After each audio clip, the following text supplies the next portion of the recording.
Ya, yang pertama biasa saja karena yang mengaku kan bukan yang bersangkutan, tapi kuasa hukumnya.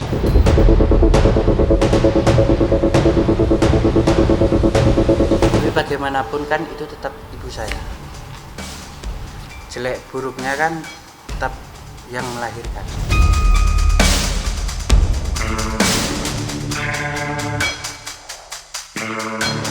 Yang komunikasi itu Denada langsung sama Reza, ya ibu ke anak.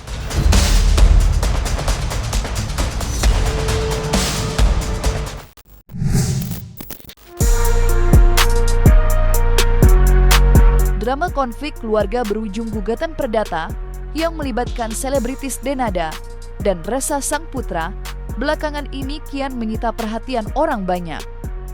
Khususnya, usai Denada memberikan pengakuan lewat kuasa hukum bahwa pria berusia 24 tahun itu merupakan anak biologisnya. Sontak saja, hal itu membuat sorotan tajam semakin tertuju ke arahnya. Walau begitu, pengakuan Denada sepertinya bukanlah akhir dari polemik hukum yang ada. Bahkan, pengakuan itu dirasa kurang memuaskan oleh pihak Reza selaku penggugat. Pasalnya, kata-kata itu tidak keluar dari mulut Denada kepada Reza, melainkan lewat kuasa hukum. Lantas, seperti apakah harapan Reza, serta bagaimanakah pula perasaan di hati Reza usai pengakuan itu tersebar luas di mana-mana? Ya, yang pertama biasa saja karena yang mengaku kan bukan yang bersangkutan, tapi kuasa hukumnya. Tapi bagaimanapun kan itu tetap ibu saya. Jelek buruknya kan tetap yang melahirkan. Iya, dia kan nggak hanya ingin, bukan kuasa hukumnya yang menyampaikan, tapi pihak yang bersangkutan, pihak tergugat. Dan pengakuan lisan pun tidak cukup.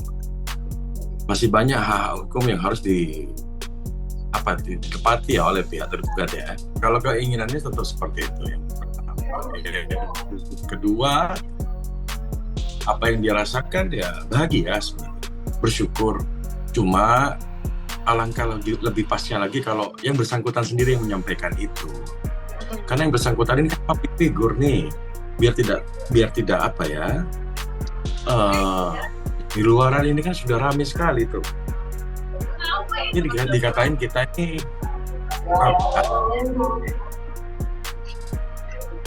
yang klien kami nanti dikatain pansus lagi. Pengakuan Denada tentang siapa sebenarnya sosok Reza sejatinya pertama kali tercetus pada agenda mediasi terakhir yang diselenggarakan pada tanggal 29 Januari 2026. Akan tetapi, di hari yang sama, mediasi juga resmi dinyatakan gagal. Tak ditemukannya titik terang pada tahap mediasi, tentunya berhasil menghadirkan kekecewaan cukup dalam bagi pihak penggugat.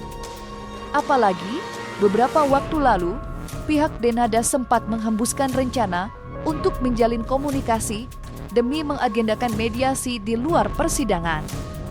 Namun apa mau dikata, harapan pihak Reza terpaksa harus sirna.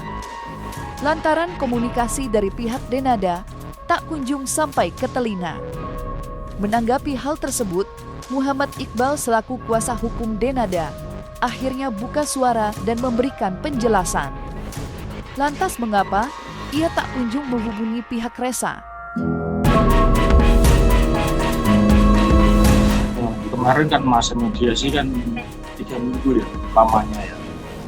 Nah, dalam kurun waktu 3 minggu itu sebetulnya kan pengen apa ya, para pihak ini kalau untuk sendiri, ibaratnya ada yang salah ya ayo ditata lagi kan itu, sehingga nanti ada komunikasi yang baik. Namun di masa mediasi ini saya inginnya kan kayak masa tenang gitu. Tapi pihak penggugat malah manuver kayak podcast, ngomong sana sini, sehingga ya gimana tujuan mediasinya ya tidak tercapai. Yang diinginkan ya sama para pihak ini kan ya masing-masing lah ya. Cuman saya sebagai kuasa hukumnya itu ya intinya berupaya yang terbaik lah, gimana dua-dua pihak ini bisa ketemu. Tapi sayangnya, saya ulangi sekali lagi, ada kayak manuver-manuver yang kayak podcast kemana-mana itu ngomong yes, tahu sendiri lah. Sehingga ya kayak nadanya juga aduh kok gini. Ya, sebenarnya kita sudah membuka pintu. Kita membuka pintu untuk membuka komunikasi baik di dalam persidangan maupun di luar persidangan. Cuma ya begitu, tetap saja dari pihak tergugat pun tidak ada komunikasi dengan klien kami. Kuasa tergugat pun juga tidak ada komunikasi dengan kami selaku kuasa hukumnya. Ya udah, begitu aja. Iya Pak, baiknya ketemu. Saya upayakan ketemu kemarin pada saat mediasi 3 minggu. Saya berusaha komunikasi ke Mbak Denada, ngomong-ngomong, mereka langsung manuver podcast. Aduh, ya sudah. Langsung menjelek-jelekan gitu Pak. Ya kan sedih. Masa ibu mau langsung mau balas ke anaknya, ya enggak lah. Silang pendapat antara kuasa hukum kedua belah pihak pun berlanjut. Baik pihak Denada maupun pihak Resa sama-sama memegang teguh pendapat dan menyayangkan perilaku satu sama lain. Di satu sisi, pihak kuasa hukum Resa terus menegaskan kalau aksi yang mereka lakukan sekarang ini merupakan buah kekecewaan atas sikap Denada yang tak kunjung menghubungi mereka. Dan di lain sisi, kuasa hukum Denada justru menyesalkan mengapa Resa dan keluarga harus tampil di mana-mana dan membongkar banyak cerita. Padahal menurutnya, Denada sendiri sudah menghubungi Resa secara langsung. Mohon maaf, jadi begini. Sifat persidangan ini terbuka untuk umum. Jadi siapapun bisa mengetahui terkait gugatan yang kami layangkan. Pertama. Yang kedua, apa yang Anda sampaikan itu terbalik. Justru kita yang sebenarnya menunggu.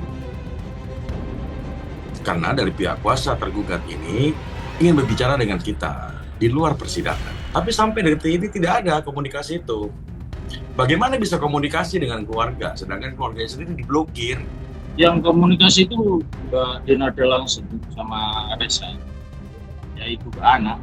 Terakhir yang dia sampaikan, apapun yang terjadi, WA dia ke klien kami ini, I will love you. Itu aja sih. Udah nggak ada komunikasi lagi. Saya kurang tahu ya. Yang jelas mereka sudah komunikasi langsung.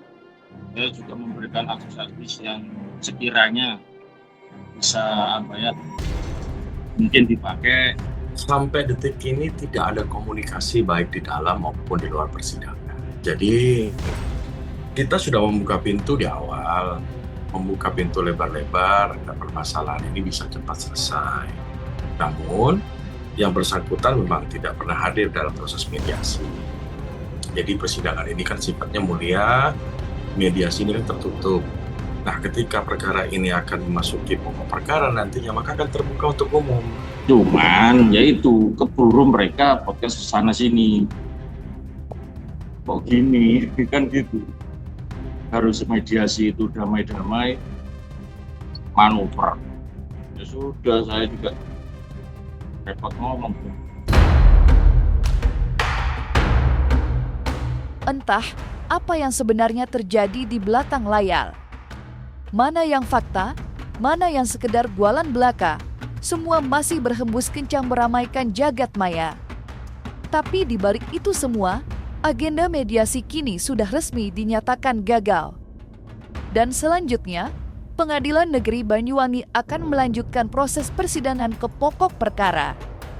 Namun menariknya, pihak Denada kini justru dibuat kebingungan. Menurut penjelasan Muhammad Iqbal, kliennya tengah mempertanyakan soal apa maksud serta poin utama dari gugatan ini. Apakah meminta pengakuan semata atau tegas mengejar tuntutan ganti rugi sebesar 7 miliar rupiah?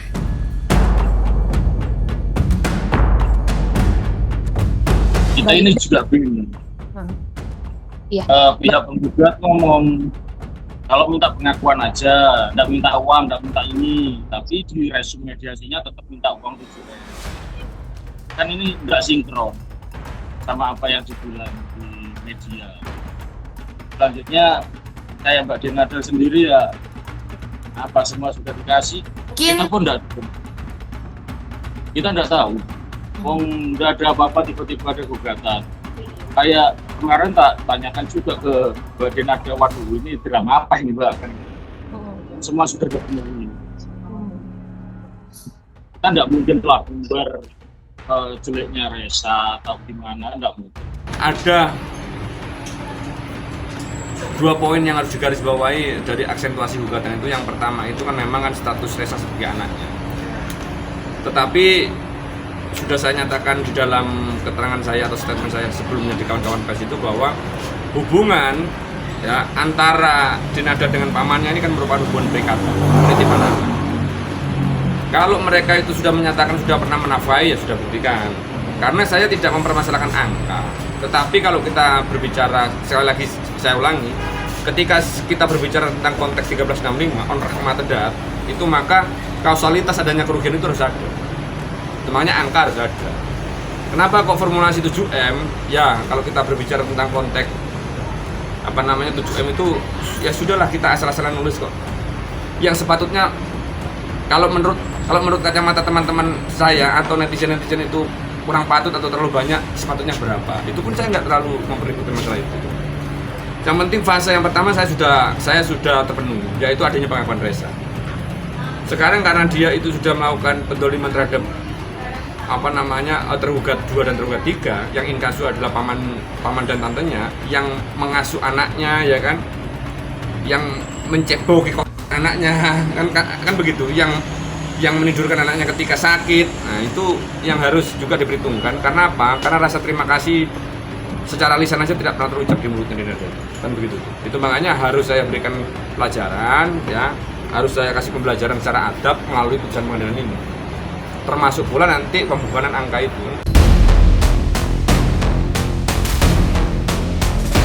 Terlepas dari itu semua, kedua belah pihak kini tengah mempersiapkan secara matang segala detil penting yang mereka butuhkan demi menghadapi agenda lanjutan yang dikabarkan akan diselenggarakan pada tanggal 11 Februari 2026 mendatang. Ketika dimintai keterangan, kedua belah pihak tak hanya sama-sama mengaku siap 100% untuk menghadapi sidang, tetapi juga siap memamerkan bukti-bukti penting. Khususnya dalam tahap pembuktian soal naskah yang selama ini menjadi perdebatan, di mana pihak Denada terus mengatakan sudah memberi naskah untuk Resa. Sedangkan sebaliknya, penggugat juga tegas mengakui tidak pernah mendapatkan sepeser pun uang dari Denada. Lantas, seperti apa kesiapan kedua belah pihak, serta bagaimanakah pula pesan Denada menjelang babak pokok perkara?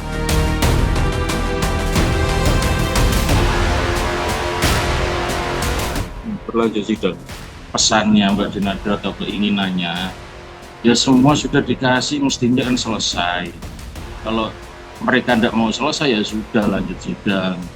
Bahkan pada saat mediasi, sangat tak sayangkan mereka kok manuver kayak gembor-gembor kemana-mana, ngomong ke podcast sana sini, fitnah Mbak Denada ini, aduh kasihan. Ya tidak bisa didamai ya ini. Nah, nanti kita buktikan di persidangan. Kayaknya terlalu prematur kalau saya jawab itu.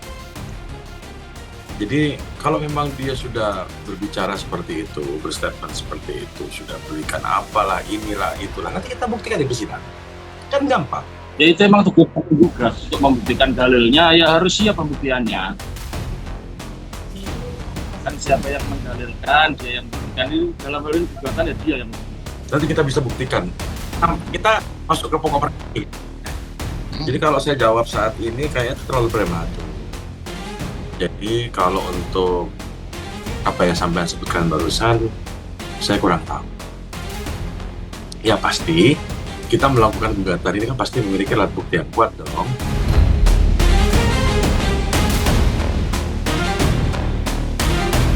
Dan jangan lupa untuk like, subscribe dan juga share channel YouTube Cumi Cumi.